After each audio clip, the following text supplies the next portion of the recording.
पहलगाममधील दहशतवादी हल्ल्यामध्ये पुण्यातील कौस्तुभ गणबोटे आणि संतोष जगदाळे यांचा मृत्यू झाला।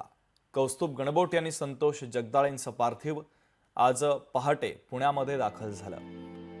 त्यांच्या निवासस्थानी त्यांचं पार्थिव हे अंत्यदर्शनासाठी ठेवण्यात आलेलं आहे।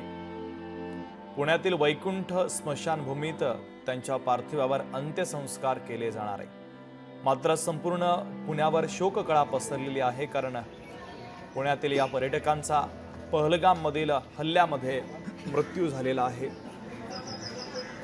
आणि त्यानंतर कौस्तुभ गणबोटे आणि संतोष जगदाळेंचं पार्थिव पहाटे पुण्यामध्ये दाखल झालं।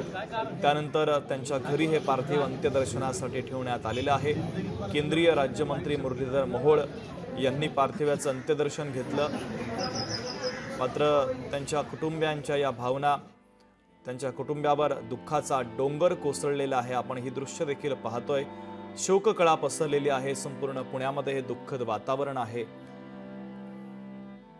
संतोष जगदाळे आणि गणबोटे यांचा या पहलगाममधील हल्ल्यामध्ये मृत्यू झाला। त्यांचं पार्थिव त्यांच्या घरी दाखल झालंय, तर अंत्यदर्शन घेण्यासाठी आता नातेवाईक देखील या ठिकाणी येत आहेत। आणि अत्यंत दुःखद अशी ही घटना, शोकाकुल सह वातावरण या ठिकाणी पाहायला मिळतंय।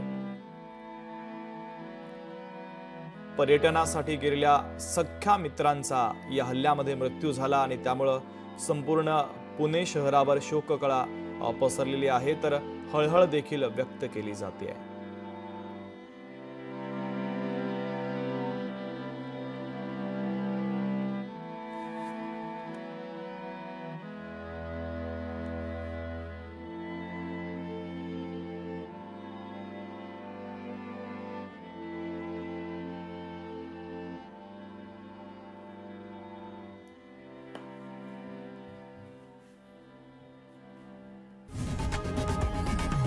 लोकशाही मराठी ऐका, पहा, जागरूक रहा।